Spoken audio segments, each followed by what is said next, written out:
Empress Telvera stepped through the shimmering portal into her palace, her silver scales looking dull and tired. 3 whole cycles at the Galactic Council Summit had been completely exhausting. All those boring meetings, all that fake politeness between species who secretly hated each other, all those endless debates about trade routes that went nowhere. She just wanted to sink into her meditation chamber and forget the whole thing. But as she walked down the crystalline hallway toward her private quarters, she heard something that made her freeze in place. Laughter. Real, genuine, belly-deep laughter. And it was coming from her son's wing of the palace. That was weird. Prince Kale hadn't laughed like that in months, maybe longer. Ever since his advanced tutors had started preparing him for leadership, the boy had become quiet and serious. Too serious for an 8-year-old, if Telvera was being honest with herself. She followed the sound, her long robes whispering against the polished floor.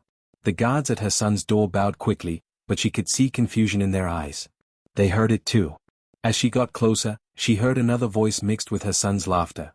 A human voice. Male. Speaking in that odd, relaxed way humans always talked. Telvera pushed open the door without announcing herself. The scene inside made her heart skip a beat.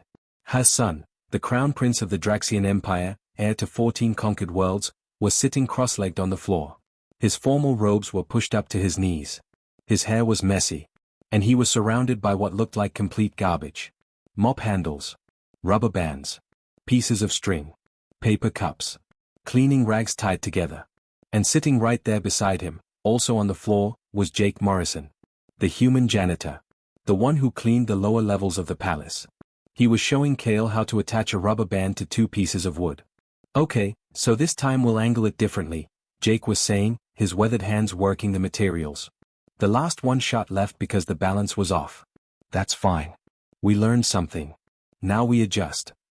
But we failed 12 times already. Kale said, and he was smiling. Actually smiling. Exactly. Jake laughed. That means we've learned 12 different ways it doesn't work. We're getting smarter with every shot. That's how humans figured out everything, buddy. We failed our way to success. They launched another paper ball. It flew across the room and actually hit the target they'd drawn on the wall. Both of them cheered like they'd just won a war. Telvera felt something cold spreading through her chest. This was wrong. This was so deeply wrong on every level she could barely process it. Mother. Kale jumped to his feet, his face bright with excitement. Look what Jake's teaching me. It's called engineering through trial and error. We've been building catapults all afternoon. Watch this. He rushed to show her one of the contraptions, talking fast about trajectories and force and learning from mistakes. That last part hit Telvera like a physical blow. Learning from mistakes. Celebrating failure. In Draxian culture, failure wasn't a learning opportunity. It was a mark of shame. It meant you weren't properly prepared. It meant disgrace. Officers who failed military campaigns were executed. Scientists who produced bad results lost their positions, sometimes their lives. The entire foundation of their society was built on getting things right the first time, every time. And here was this human, this low-caste janitor from a species barely 50 years into space travel, teaching her son that failure was something to celebrate. Jake Morrison, she said, and her voice came out colder than she intended. Gather your materials. Leave this wing immediately. The human looked up at her, and she expected to see fear. That's what she always saw when she used that tone. But Jake just looked sad. Not for himself. For Kale. Yes, Your Majesty, he said quietly. He started picking up the mop handles and rubber bands, moving slowly. But mother, we were just, Kale started. To your study chambers. Your tutors are waiting. But Jake says it's okay to fail. That's how humans learned everything. They failed at flying machines hundreds of times before they got it right. They failed at space travel. They failed at... Enough. Telvera's voice cracked like a whip. Go. Now. Kale's face crumpled. He looked at Jake, who gave him a small, encouraging nod. Then the boy walked past his mother without another word, his shoulders slumped. Jake finished gathering his things in silence. As he walked toward the door, he paused beside Telvera. For just a moment, their eyes met. The human's gaze was steady, not challenging, but not apologetic either. Your Majesty, he said softly, the kid's brilliant. He just needs permission to try things. To mess up. That's all. Then he was gone, leaving Telvera alone in her son's room. She stood there for a long time, staring at the crude drawings scattered across the floor. diagrams of catapults. Notes in Kale's handwriting about angles and force. At the bottom of one page, written in human letters, were words that made her chest tighten: failure is data. Every mistake teaches us something new. Outside, she could hear her son's advanced tutors beginning their lesson. Their voices were stern, formal, demanding perfection. No room for questions. No room for exploration. No room for mistakes. Telvra thought about the Galactic Council she'd just left. All those ancient empires, including her own, sitting around the same table they'd sat around for centuries. Having the same arguments. Proposing the same solutions. Nothing ever changing. Nothing ever improving. And then she thought about humans. 50 years ago, they'd barely had space travel. Now they were everywhere, fixing things, innovating, adapting to situations that would paralyze other species. She'd always assumed it was because they were reckless or lucky. But what if it was something else? What if it was because they weren't afraid to fail? Her son's words echoed in her mind. That's how humans learned everything. Telvra pressed her hand against the cool wall and closed her eyes. She'd just silenced the first real joy she'd heard from her son in months. She'd done it to protect him, to preserve propriety, to maintain the proper order of things. But standing there alone, she couldn't shake the feeling that maybe, just maybe, she'd made a terrible mistake. The next morning, Telvra couldn't focus on anything. She sat through her morning briefings without hearing a word. Her advisors discussed trade disputes and military reports, but all she could think about was her son's face when she'd sent him away. That look of disappointment. That spark of excitement dying in his eyes. She told herself she'd done the right thing. Maintaining proper hierarchy was essential. A crown prince couldn't be seen playing on the floor with a janitor. It would undermine everything their society stood for. But then why did it feel so wrong? By midday, she found herself walking through parts of the palace she normally never visited. The lower levels. The maintenance corridors. She told her guards to stay back, that she wanted to inspect the facilities personally. They looked confused but obeyed. That's when she heard it again. That same human voice. Jake Morrison, whistling some tune from Earth while he mopped the floors. But he wasn't just cleaning. Every few minutes, he'd stop and examine something. A wall panel that wasn't sitting quite right. A light fixture that flickered. A door that stuck when it opened. Telvra watched from around a corner as he set down his mop and pulled out a small toolkit. He opened the wall panel and started tinkering with the wiring inside. Within minutes, he had it fixed. Then he moved on, still whistling, like it was the most natural thing in the world. Nobody had asked him to fix those things. It wasn't his job. But he did it anyway. Over the next few days, Telvra found herself observing more and more. She'd never really paid attention to the lower caste workers before. They were just part of the background, like furniture. But now she watched them, and what she saw surprised her. The gardeners were different than before. She saw one of them repairing an irrigation pump using techniques that definitely weren't standard. When she asked the head groundskeeper about it, he seemed nervous but admitted that Jake had shown them some basic mechanical skills during his breaks. In the kitchens, the cooking staff had reorganized their entire inventory system. It was more efficient than what the palace administrators had designed. When questioned, the head cook reluctantly explained that Jake had taught them some simple coding to track supplies better. Even her personal guard seemed different. During their downtime, she noticed them practicing some kind of hand-to-hand combat technique she didn't recognize. It wasn't the formal Draxian martial arts they were required to learn. It was something rougher, more practical. Human self-defense methods. Jake Morrison was teaching everyone. Not because he was ordered to. Not because he expected payment or advancement. He just did it because, apparently, that's what humans did. Telvra needed to understand this. She needed to know what was happening in her own palace. She found him in the lower maintenance level, working on a malfunctioning climate control unit. She dismissed her guards. Come alone. When he saw her, he straightened up, wiping his hands on a rag. Your Majesty, he said, respectful but not afraid. That bothered her too. Everyone was supposed to be at least a little afraid of her. What exactly are you doing to my palace? She demanded. Jake looked genuinely confused. I'm fixing the climate control unit. It's been running at 60% efficiency for weeks. Nobody reported it, so I figured I'd just handle it. That's not what I mean. Telvra stepped closer. You're teaching my staff. Skills that aren't part of their duties. Creating connections across caste boundaries. Spreading ideas about failure and trial and error. Why? Jake set down his tools and leaned against the wall. He seemed to be thinking about how to answer, which she appreciated. At least he was taking her seriously. Back on Earth, he finally said, I worked as a janitor at a university for 15 years. You know what I learned? Smart people are everywhere. Not just in the classrooms. Not just in the labs. The woman who cleaned toilets had a degree in literature. The guy who mowed lawns spoke 4 languages. My supervisor had been an engineer in his home country before he immigrated. He paused, making sure she was following. Where I come from, what you do for work doesn't define what you're capable of. A janitor might have a PhD. Our greatest president grew up dirt poor, chopping wood. Our most famous scientist worked in a patent office, not a university.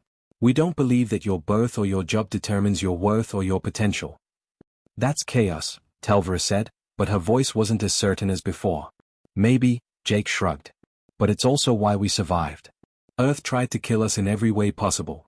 Ice ages, plagues, wars, famines.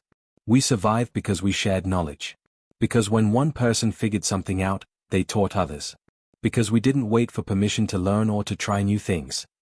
He picked up his toolkit and gestured around the maintenance level. Look at this place. These workers are brilliant. They just never had anyone tell them they could be more than what they were assigned to be. I'm not disrupting anything, Your Majesty. I'm just reminding people that they are capable of amazing things. Telvera wanted to argue. She wanted to explain why hierarchies existed, why order mattered, why everyone needed to stay in their designated place. But the words wouldn't come. Because she couldn't deny what she'd seen. The palace had never run this smoothly. Equipment that used to break down constantly now worked perfectly. Staff who used to seem tired and disengaged now worked with energy and purpose. Morale throughout the entire complex had improved dramatically. All because one human janitor refused to accept that people were limited by their titles.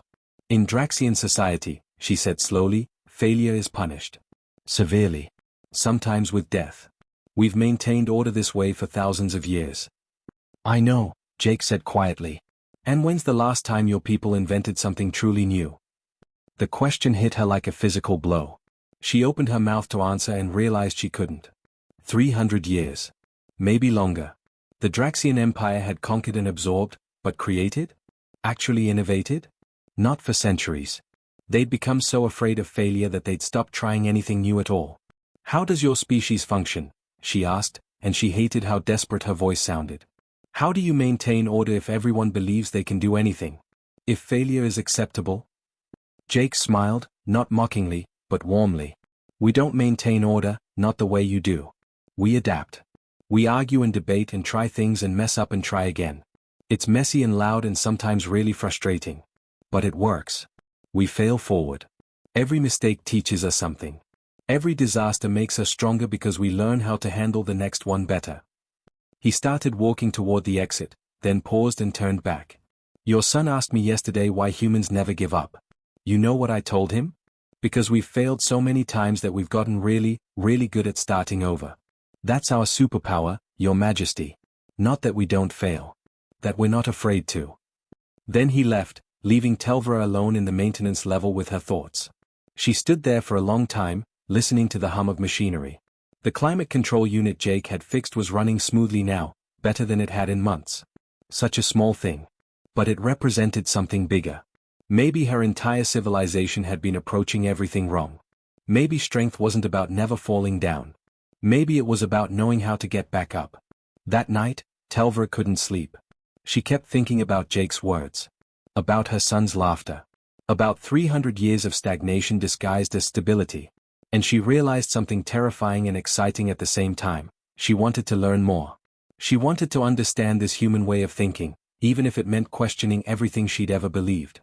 2 weeks later, Telvera was hosting the most important state dinner of the season. Ambassadors from 12 different empires filled the grand hall, their various forms creating a rainbow of colors and shapes under the crystal chandeliers. This was politics at its finest, the kind of event where alliances were formed and treaties were whispered over expensive food. Everything had to be perfect. Absolutely perfect. Telvera was in the middle of a delicate conversation with the Vorten ambassador when the lights flickered. Just once, but enough to make everyone pause. A ripple of concerned murmurs went through the crowd. Then the temperature dropped. Not dramatically, but noticeably. People started looking around, confused. One of her attendants rushed over, trying to be discreet. Your Majesty, we have a situation. The chief engineer requests your presence immediately. Telvra excused herself smoothly, keeping her expression calm even though her heart was racing. She followed the attendant into the corridor where her head of palace security was waiting, looking more worried than she'd ever seen him. Environmental systems are cascading, he said bluntly. Multiple failures across different sectors. The engineers are trying to isolate the problem, but it's spreading. How bad? Telvra asked. Life support could fail within 2 hours. Maybe less. 2 hours. She had 200 guests in that hall, including some of the most powerful beings in the galaxy. If life support failed during a state dinner, the humiliation would be catastrophic. The Draxian Empire would become a joke. But worse than that, people could die. She headed straight to the main engineering bay. The scene there made her blood run cold. Her best engineers, the finest minds the Empire had produced, were standing around the central console looking absolutely terrified. Their leader, Chief Engineer Vex, turned when she entered, and she saw panic in his eyes. Report, she commanded. Your Majesty, we have catastrophic failures in environmental processing, backup power routing, and atmospheric regulation. The systems are interconnected in ways that weren't documented. We're trying to trace the proper protocols, but the manuals indicate we need authorization from the Imperial Engineering Council before we can proceed with any non-standard repairs. We don't have time for authorization, Telvra snapped. Fix it. Now. But Your Majesty, if we deviate from established procedures and make the situation worse, the penalties. Are you telling me you'd rather let everyone suffocate than risk making a mistake? The engineers looked at each other, frozen. And suddenly Telvra understood the problem. These were brilliant people. They'd studied for decades. They knew these systems inside and out. But they'd been trained in a culture where one wrong move could end their careers or their lives. They were paralyzed by the fear of failure. Her empire's greatest strength had become its greatest weakness. The temperature dropped another degree. In the distance, she could hear the life support systems straining. They were running out of time. Then she heard running footsteps. Multiple people. She turned to see something that would have been unthinkable a month ago. Jake Morrison burst through the door, still wearing his maintenance uniform. Behind him came a bizarre crew, gardeners, kitchen staff, stable workers, even one of the cleaners from the guest quarters. They were carrying toolboxes, spare parts, anything they could grab. Your Majesty, Jake said quickly, barely pausing to acknowledge her rank. We heard about the problem. We can help. You? Chief Engineer Vex sputtered. You're a janitor. This is a crisis requiring expert level. I know, Jake interrupted. That's exactly why we're here. Your experts are stuck because they can't afford to be wrong. We don't have that problem. He turned to his crew. All right people, listen up. We've got multiple system failures. We don't need to fix them perfectly, we just need to keep everyone breathing for the next few hours. Beth, you know electrical, check the power routing. See if we can bypass the damaged sections. Tommy, you worked on atmospheric processes before, right? Get eyes on those scrubbers. Riley, grab whoever you need and start checking all the physical connections. Things might just be loose or disconnected. But the protocols, one of the official engineers started. Forget protocols, Jake said firmly. We're improvising. Beth, what do you see? A woman with gardener's gloves still on her hands was already at one of the panels. Power's getting stuck in Sector 7. The routing logic's all messed up. But if we just redirect through Sector 9 manually. Will it work? Jake asked. Maybe? Probably 70% sure. Good enough. Try it. Tommy? The atmospheric mix is wrong because the sensors are giving bad readings. They are fine physically, they just need recalibration, but the main computer won't let me access. So bypass the computer. Use manual controls. That's against regulation. Tommy, Jake looked him in the eye. Do you want to be right, or do you want everyone to live? Your choice. Tommy hesitated only a second, then nodded and got to work. What happened next was organized chaos. Jake's team attacked the problem from every angle at once, throwing out ideas constantly. Most didn't work. They'd try something, it'd fail, they'd immediately move to the next idea. There was no shame in failure, no punishment. Just rapid-fire problem solving. That didn't work. Next idea. Good thinking, but no. What else? Almost. Adjust it this way. Yes, that's it. The official engineers stood watching in horror and fascination. This broke every rule they'd ever learned. It was messy, unorganized, completely improper. Jake's people were literally pulling parts from other systems and jury-rigging solutions with equipment that wasn't designed to work together. But it was working. Got power rerouted. Beth called out. Atmospheric processing stable. Tommy added. Temperatures rising back to normal, someone else shouted. Jake was everywhere at once, coordinating, encouraging, celebrating small victories and brushing off failures. Good job, everyone. Keep it going. That's perfect. Doesn't matter, try the next thing. Telvra watched in amazement. This was what she'd been trying to understand. This was the human way. Not careful, methodical perfection. But rapid, fearless adaptation. They were making mistakes every few seconds, but they learned from each one instantly and moved forward. 28 minutes. That's how long it took them to stabilize systems that should have required hours of careful work. When the last indicator turned green, Jake's entire team cheered. They high-fived and hugged like they just won a war, not fixed some mechanical systems. Chief Engineer Vex looked like he might faint. That was the most improper, regulation-violating, protocol-breaking repair operation I've ever witnessed. Yeah, Jake grinned, wiping sweat from his forehead. But everyone's still breathing. Telvra stepped forward. The room went silent. Everyone waited to see what she would do. Punish them for breaking protocol? Reward them for saving the day? She looked at her official engineers, still standing there with their manuals and their fear. Then she looked at Jake's ragtag crew, covered in grease and grinning. Chief Engineer Vex, she said quietly. How long would it have taken to fix this following proper procedures? With full authorization and standard protocols? 6 to 8 hours, Your Majesty. And we had less than 2. Telvra nodded slowly. Then she turned to Jake. Teach them. Your Majesty? Vex looked confused. Teach them what you know. Teach my engineers how to think like you. How to solve problems without being paralyzed by fear. She looked around at all of them. Starting tomorrow, every engineer in this palace will spend time learning from the maintenance staff. And that's not a suggestion. It's an order. She walked toward the door, then paused.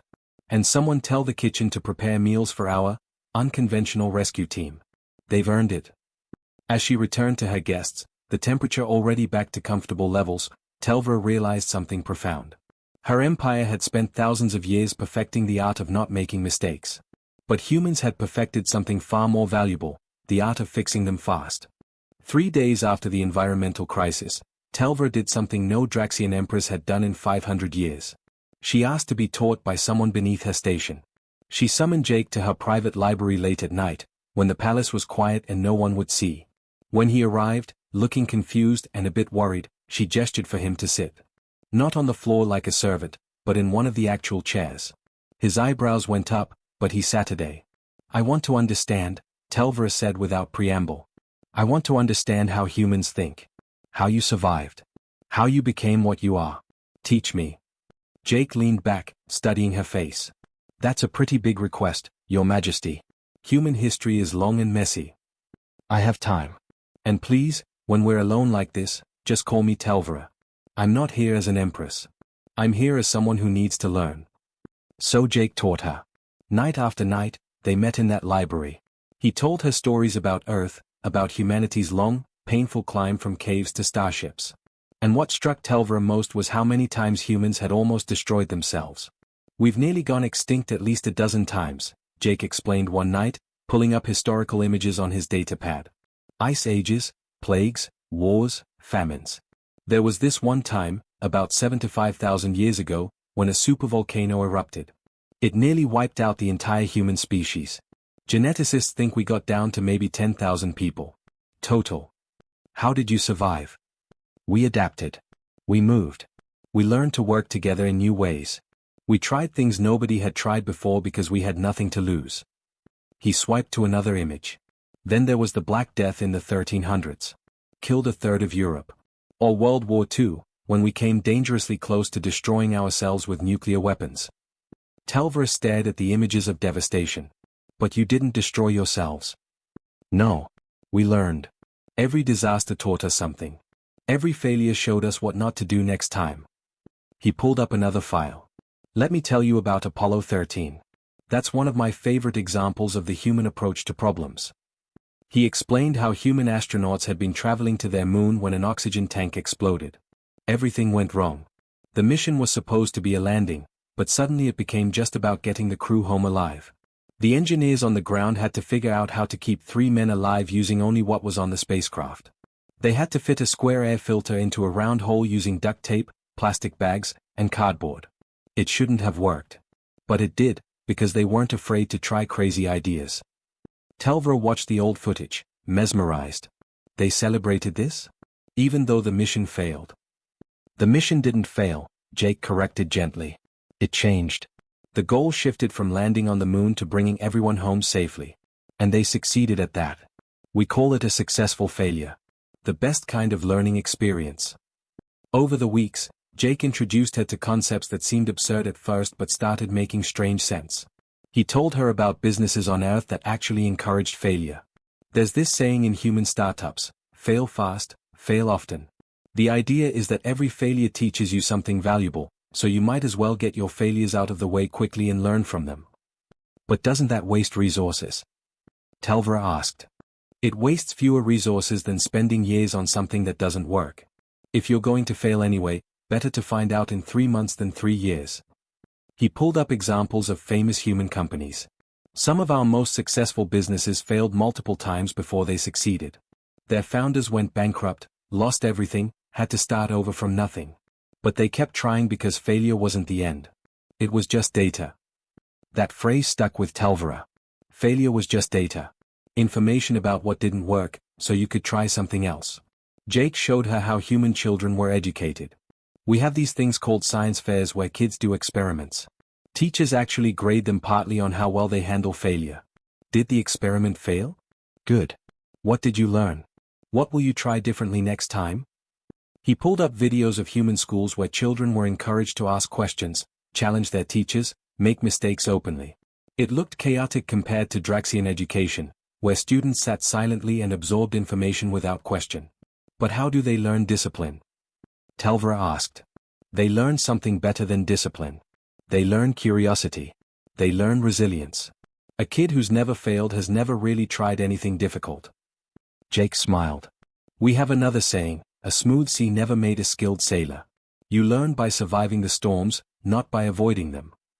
Telvra found herself staying up late, reading human history and philosophy on her own. She read about their democracies that had collapsed and rebuilt themselves. About their scientific theories that were proven wrong, leading to better theories. About their exploration efforts where ships sank, missions failed, people died, but each disaster taught them how to do it better next time. One night, she asked the question that had been bothering her most. But doesn't all this failure hurt? Doesn't it damage your sense of self-worth when you make mistakes? Jake was quiet for a moment. Yeah, it hurts. Failure always hurts. But you know what hurts more? Never trying at all.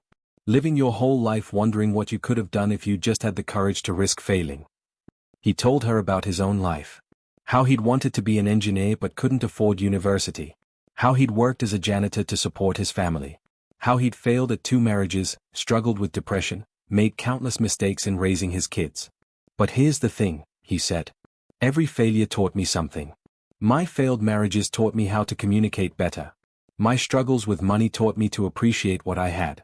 Working as a janitor taught me that every job has dignity, and that smart people are everywhere if you bother to look. Telvra felt something shift inside her. All her life, she'd been raised to be perfect. To never show weakness. To never make mistakes because mistakes meant you weren't worthy of leadership. But what if that was wrong? What if the fear of failure was the real weakness? She started implementing small changes. She created innovation workshops where palace officials could propose ideas without fear of punishment if those ideas didn't work. She established a new promotion system based on problem-solving ability rather than bloodline or seniority. She even started a program where high-ranking officials spent time learning from lower-caste workers. The resistance was immediate and fierce. Her advisors were horrified. The noble families complained bitterly. This wasn't how things were done. This violated thousands of years of tradition. But Telvra had seen the results in her own palace. The departments that embraced the new approach were more efficient, more creative, more engaged. The ones clinging to the old ways were stagnant and fearful. One night, Jake asked her, "What made you decide to change?" Really? Telvra thought about her son's laughter that first day. About the environmental crisis that almost killed her guests. About 300 years of her empire producing nothing new, just maintaining what they'd already built. I realized we were dying, she said quietly. Not quickly, not obviously, but slowly. Like a tree that looks strong on the outside but is rotting from within. We'd become so rigid that we couldn't bend anymore. And things that can't bend eventually break. And now we're going to learn to bend. Even if it hurts. Even if it means making mistakes. She looked at Jake. Especially if it means making mistakes. Jake smiled. You know what? I think you're getting it. The human way isn't about being perfect. It's about being resilient enough to keep trying after you fail. That's real strength. Telvra nodded. For the first time in her life, she felt like she was truly learning something important. Not memorizing facts or following protocols, but understanding a fundamental truth about survival and growth. Change was terrifying. But stagnation was death. And she'd rather risk everything trying to save her empire than watch it slowly crumble because they were too afraid to evolve. The emergency summons from the Galactic Council arrived exactly 6 months after Telvra had started her reforms. She'd been expecting it. You couldn't change an empire without other empires noticing, and what she'd been doing was making a lot of people very nervous. The Draxian Empire had suddenly become productive again. New technologies were appearing. Trade efficiency had increased by 40%. Social unrest had decreased. And most alarming to the other ancient powers, citizens were questioning old hierarchies and demanding the right to learn and advance based on merit rather than birth. Ideas were contagious. And the old empires were terrified of an outbreak. The council chamber was massive, with seating for representatives from over 60 civilizations. When Telvra entered, the room went silent. Every eye turned to her. She could feel the weight of their judgment, their fear, their anger. But she wasn't alone. Walking beside her, wearing simple human clothing instead of a uniform, was Jake Morrison. He wore an official advisor's seal on his chest. The gasps echoed through the chamber. Chancellor Morvax of the Keltharian Dominion stood first, his multiple arms gesturing in outrage.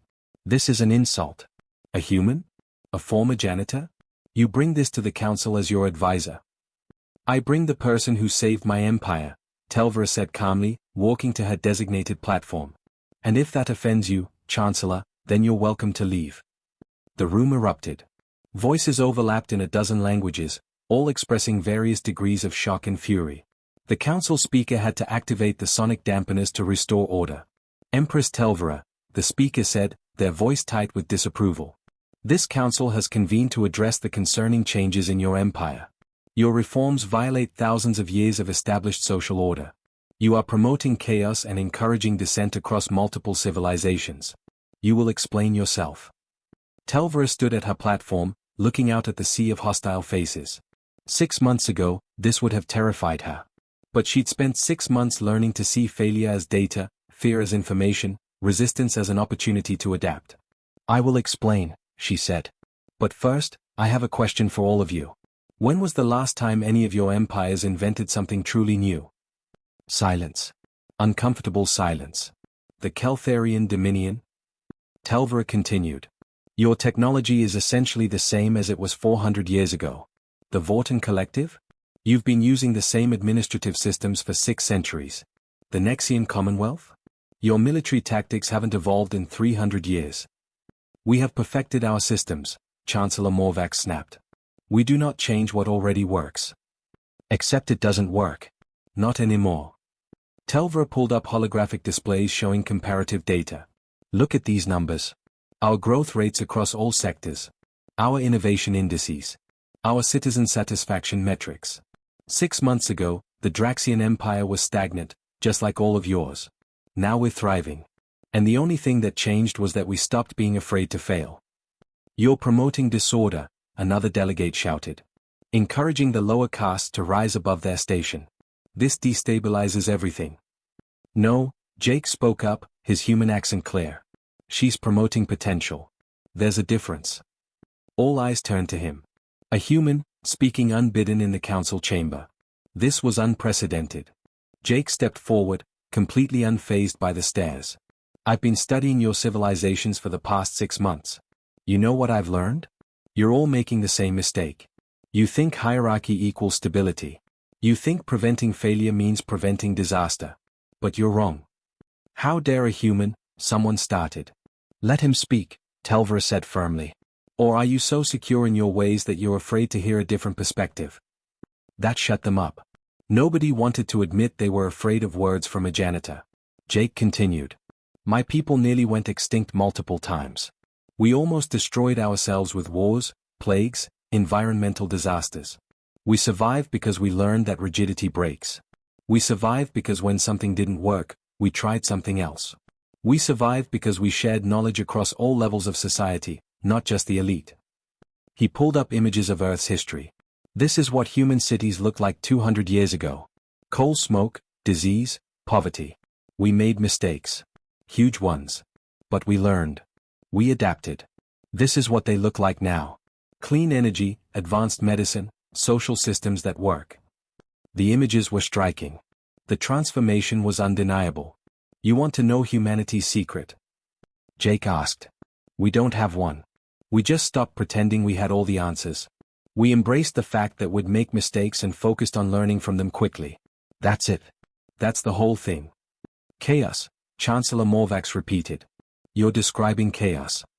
I'm describing evolution, Jake corrected. And evolution is messy, but it's how you survive when the universe changes around you. The chamber erupted again. But Telvra noticed something interesting. Not all the delegates were arguing. Some of the younger species representatives were leaning forward, listening intently, taking notes. The old empires were outraged, but the newer civilizations were curious. Then the door to the council chamber opened. Crown Prince Kale entered, carrying something carefully in both hands. He was supposed to be back at the palace, but Telvra had given him permission to come if he wanted. The boy walked straight to his mother's platform, completely ignoring council protocol. He was carrying a working model of an ancient human water clock, the kind that measured time using flowing liquid. Prince Kale, the speaker said sharply. This is most inappropriate. I built this, Kale announced loudly, his young voice carrying through the chamber. It took me 23 tries. The first 22 times, it didn't work. It leaked, or the measurements were wrong, or the flow was too fast. But I learned something from every failure. By attempt 23, I understood how it worked. He set the device down and looked around at all the powerful beings staring at him. My teachers told me I should be ashamed of failing. That a crown prince should get things right the first time. But Jake taught me that failures aren't shameful. They are lessons. And now I know more about engineering than any of my tutors who've never built anything themselves. The simplicity of it hit like a hammer. Here was a child, explaining what ancient empires had forgotten. My people used to punish failure, Kale continued. So everyone stopped trying new things. We stopped growing.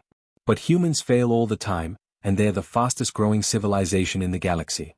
Maybe we've been thinking about this wrong. Maybe the real failure is being too scared to try. The chamber was completely silent now. A child had just challenged the fundamental basis of their societies, and nobody had a good counterargument. Telvra stepped forward. I'm not asking you to change. I'm not demanding you follow our example. I'm simply telling you what we're doing. The Draxian Empire is implementing universal education. Merit-based advancement. Innovation centers where failure is explicitly encouraged. We're hiring human teachers to spread their philosophy throughout our systems. You'll tear your empire apart, someone warned. Maybe, Telvra acknowledged. It's a risk. But you know what's a bigger risk? Staying exactly as we are while the universe changes around us. My people forgot that empires aren't built on perfection. They're built on the courage to adapt, to try again, to learn from mistakes. Several of the younger delegates started applauding. Then more joined in. It wasn't everyone, not even close, but it was enough. The old empires looked furious, but the newer civilizations were nodding, discussing among themselves. Chancellor Morvax stood abruptly. This council will not tolerate this corruption of proper order. Any empire that follows this path will face sanctions. Then sanction us, Telvra said calmly. We'll adapt to that too. She turned to leave, Jake and Kale following her. As they walked toward the exit, one of the younger delegates called out. Empress Telvra, wait. Could we perhaps discuss implementing similar programs in our systems? We'd like to learn more. Telvra smiled. Of course. Send a delegation to our capital. We'll share everything we've learned. both our successes and our failures. As they left the chamber, Jake leaned over. You know they're going to make things difficult for you now, right? Economic pressure, political isolation, all of it. I know, Telvra said. So what do we do? Jake grinned. What humans always do. We'll probably make a bunch of mistakes and figure it out as we go. For the first time in her entire reign, Empress Telvra laughed out loud in a public space. A real, genuine, uncontrolled laugh. The kind that came from actual joy rather than political necessity. Kale looked up at his mother, confused. What's funny? Nothing's funny, Telvra said, ruffling her son's hair in a gesture of affection that would have been unthinkable 6 months ago. Everything's terrifying, actually. We're about to face sanctions, probably economic warfare, possibly military threats. We've challenged the entire galactic order, and we have no idea if it'll work. So why are you laughing? Kale asked. Because your human friend taught me something important. The goal isn't to have all the answers. The goal is to be brave enough to look for them, even if you fail along the way. They walked through the council complex toward their ship, a small family accompanied by a human janitor who'd accidentally started a revolution. Behind them, they could hear arguing still echoing from the chamber. Some empires would resist. Some would fight. But some would change. And change, Telvra had learned, was messy and uncomfortable and absolutely necessary. The human way wasn't about being perfect. It was about being resilient enough to keep trying after you failed. And that, she discovered, made all the difference between an empire that survived and an empire that thrived. As they boarded their ship, Kale turned to Jake. What happens now? Jake shrugged, that casual human gesture that Telvra had come to appreciate. Now? Now we go home and probably mess up a bunch of stuff while we figure out how to handle whatever comes next. That's the adventure. Sounds scary, Kale said. Yeah, Jake agreed. But also kind of exciting, right? The boy thought about it, then smiled. Yeah. Exciting. Telvra watched her son's face, seeing the confidence there that hadn't existed 6 months ago. The willingness to try. The courage to fail. The resilience to keep going. Maybe they would succeed. Maybe they'd fail spectacularly. But either way, they'd learn something. And that was the whole point. The ship lifted off, carrying them back toward an uncertain future. But for the first time in centuries, the Draxian Empire was moving forward rather than standing still. And that was a revolution worth fighting for.